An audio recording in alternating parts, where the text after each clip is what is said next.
Hello, my name is Gabby Gilmer, and today I will be talking to you about the different purposes of government. First thing we're going to go over is specifically what the United States government's purposes are, and the next thing we're going to go over is the most important roles for governments just in general. In the Constitution, the United States the United States government is outlined to bring the people together, provide justice, keep peace on the homeland, defend the nation against foreign enemies, serve the citizens with things such as schools, and guarantee certain rights.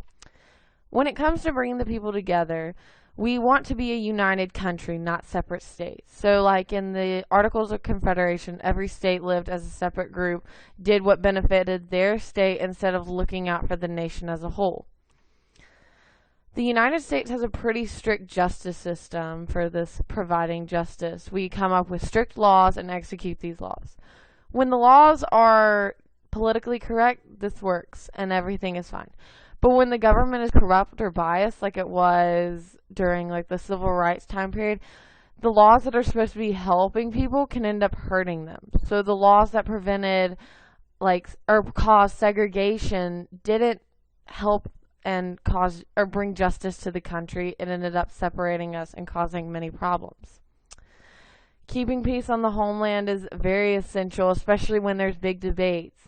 The reason why the Civil War broke out in the 1800s is because the government was not controlling the civil disputes. They were letting people go wild with their opinions and everything. But since then, they've had a pretty good control of our disputes internally. Defending the nation against foreign enemies. When the government feels like the nation as a whole is being attacked, like in Pearl Harbor when the Japanese bombed us, there was a politically correct reason to go and fight in a war. But when it comes down to like beliefs, for example, when the Crusades occurred and the Pope sent European armies to go fight for the Holy Land, certain people may not have believed in Christianity or supported that. So when it comes down to beliefs, it's not necessarily correct for the government to fight their so-called enemies. Serving the people is probably the number one purpose of government. You need the government to provide for the people, and specifically for the services that people wouldn't necessarily do on their own. It's kind of like, I don't think any one of us would just choose to go to school if we weren't required. Guaranteeing certain rights was what the United States was built on. But the government does not protect every single one of our rights. You can't do exactly everything you want to do, because if you did, then there would be no order. So the rights should be limited for the betterment of the majority. However, there are rights that we have, like freedom of speech, right to bear arms, that are very heavily protected. Now, outside the United States, the four most important purposes of government just in general are to maintain social order, provide public services, protect national security, and make economic decisions. When it comes to maintaining social order, the government does things like create laws and rules. So that would be like the government making sure there's no internal conflicts and everyone is getting along, requiring people to do things they wouldn't voluntarily do.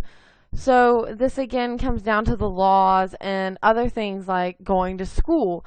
While none of us really like going to school, it betters our society for us to be educated and know what's going on in the world around us. And providing ways to solve conflicts, that kind of goes back to the preventing civil wars and keeping civil disputes under control. If there's a way to compromise and solve conflicts without fighting, then that would be better for the nation as a whole. Providing public services, this is kind of like the providing social security and school and things like retirement. The government is to distribute the benefits to society, so if there's a boost in the United States government, it should go back to the people, not be hoarded by the government. Providing essential services is just like with the school and consumed by public at little to no cost. So public schools, for example, you don't have to pay the school anything, and the school is paid, like the teachers are paid by the government from taxpayers' money. protecting national security. So this would be like the Pearl Harbor example. If the nation is bombed, then the government should stand up for the nation and protect it. And if there are domestic disputes, like there's a terrorist inside the nation, then they should be removed for the protection of the majority. And lastly, making economic decisions. So like in 2008, when there was the giant recession, we had our government come in and pump money into the economy so that we wouldn't get back to where we were in the Great Depression. They pass laws to shape the economic environment. So if we need money flowing, they're going to pass laws to make sure that people spend money and get the money flowing. Stimulating growth, again, that goes back to passing laws to making sure that money is circulating. Encouraging trade, not putting tariffs or anything to prevent it. And regulating the development of natural resources. So, for example, us in Alaska with the oil, making sure that it's used correctly and we're getting the correct amount. So what we've gone over is specifically the United States has to bring the people together, provide justice, keep peace on the homeland, defend the nation against foreign enemies, serve the citizens with things such as schools, and guarantee certain rights. And government as a whole need to maintain social order, provide public services, protect national security, and make economic decisions. And those are the four most important roles of the government.